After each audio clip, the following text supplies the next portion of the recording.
We begin in Washington. A frustrated U.S. president is lashing out at NATO allies. Donald Trump wants their help to secure the Strait of Hormuz.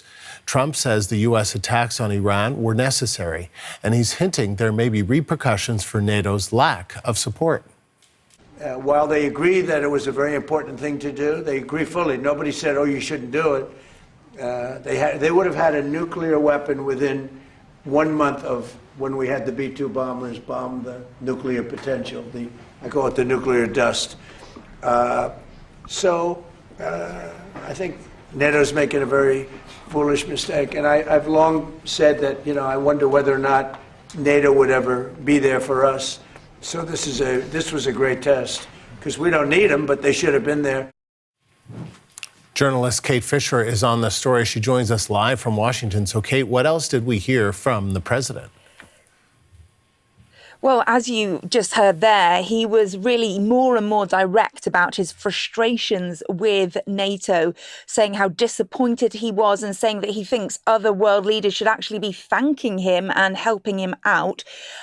He didn't say that he would withdraw from the alliance specifically, just saying he's not happy about it, saying that, we spent trillions of dollars on NATO, and when they don't help out, it's something maybe we should think about when he was asked about potentially withdrawing from the alliance. And he described this as a great test for NATO, and warning that the US would remember what he sees as their inaction. But then, contradicting himself somewhat, he reiterated that the US could still go it alone on reopening the Strait of Hormuz, and saying that we don't actually need any help. He also railed against the 2015 Iran nuclear deal signed by the Obama administration. He cancelled it in 2018 during his first term.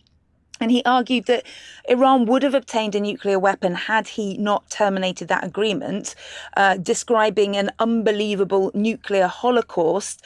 But actually, by exiting the deal, that ended up lifting the restraints on Iran that they had been largely complying with. So that was a kind of mystifying argument. He also was asked about the potential for American troops on the ground, and he said he is not afraid of it turning into something like Vietnam. He said, in fact, he's not afraid of anything. And Kate, Trump was also asked about the shocking resignation from a top U.S. intelligence official. What did he say about Joe Kent, the former director of the National Counterterrorism Center? Yeah, well, Joe Kent is a big Trump supporter. He was a fully signed up member of the MAGA movement. So this comes as a big shock. The first high profile member of the Trump administration to quit over this military operation.